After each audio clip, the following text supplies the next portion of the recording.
What is going on, guys? Welcome to Greggles TV Daily, your source for daily tech news. Make sure you subscribe so you know what's going on in the world of tech.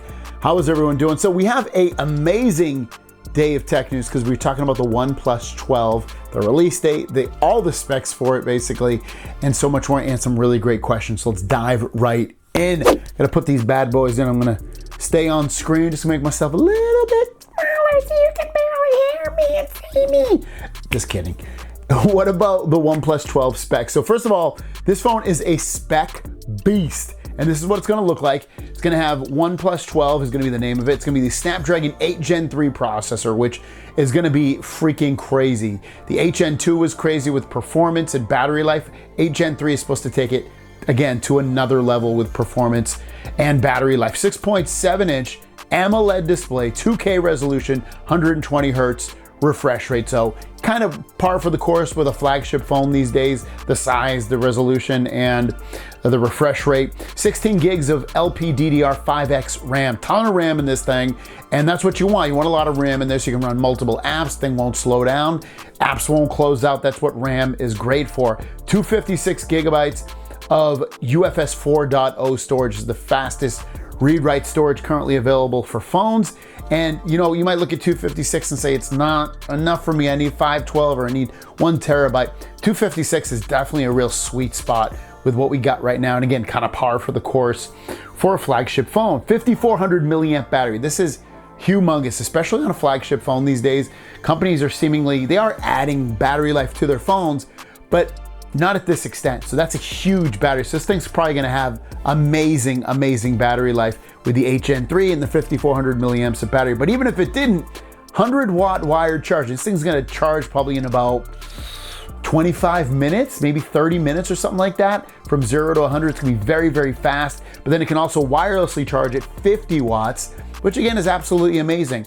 I'm loving seeing these wired and wireless charging speeds. 50 megapixel primary camera, 50 megapixel ultra wide, and a 64 megapixel telephoto with 3x optical zoom. So really high megapixel cameras.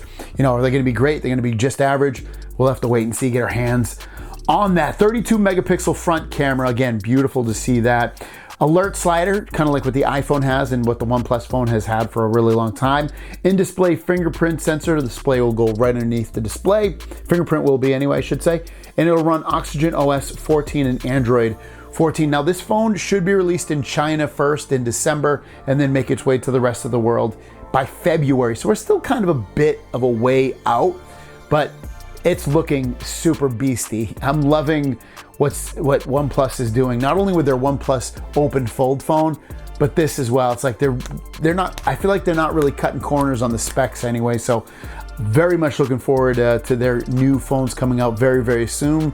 OnePlus Open Fold will be out announced in August, released probably in September, and then the OnePlus 12 in, like I said, December and February by the rest of the world. The question of the day is, what do you think about these specs? Do you want all your phones to look like this? You don't need all this? What do you think is the most impressive and least impressive or worrisome about these specs? Put it in the comments down below. Without further ado, let's jump on our Q&A.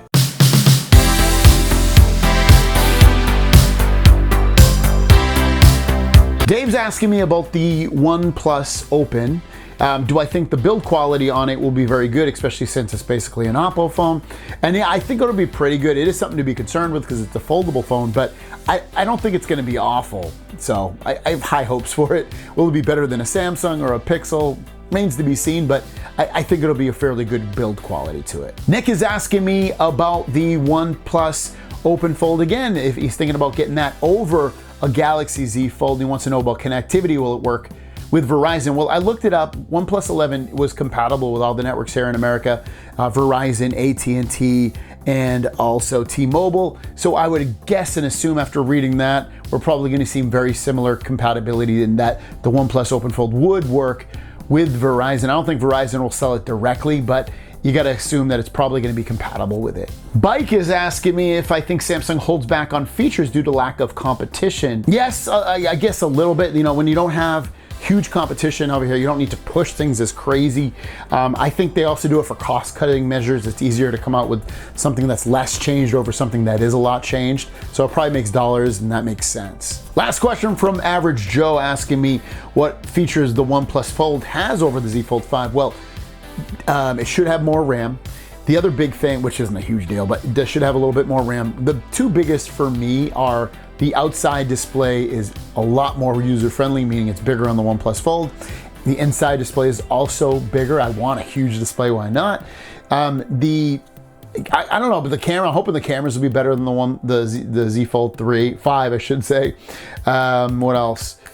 Faster charging on the OnePlus Fold. I mean, don't get me wrong, like I've said a million times, Z Fold 5 is a great phone, but when the cameras aren't seemingly the best that they could be, or even a step up that much from anything else, and the outside display is pretty much unusable for me, that's where I would draw the line. I'm like, this isn't exciting. I don't want this. I want something that's gonna be my all phone. So that's why I would pick the OnePlus Fold over the Z Fold 5, at least just on paper. Thanks for watching, guys. If you have a question, leave it in the comments down below. #question. Ask a question, we'll answer it in tomorrow's video. Have a great day. We'll see you down the road. Peace.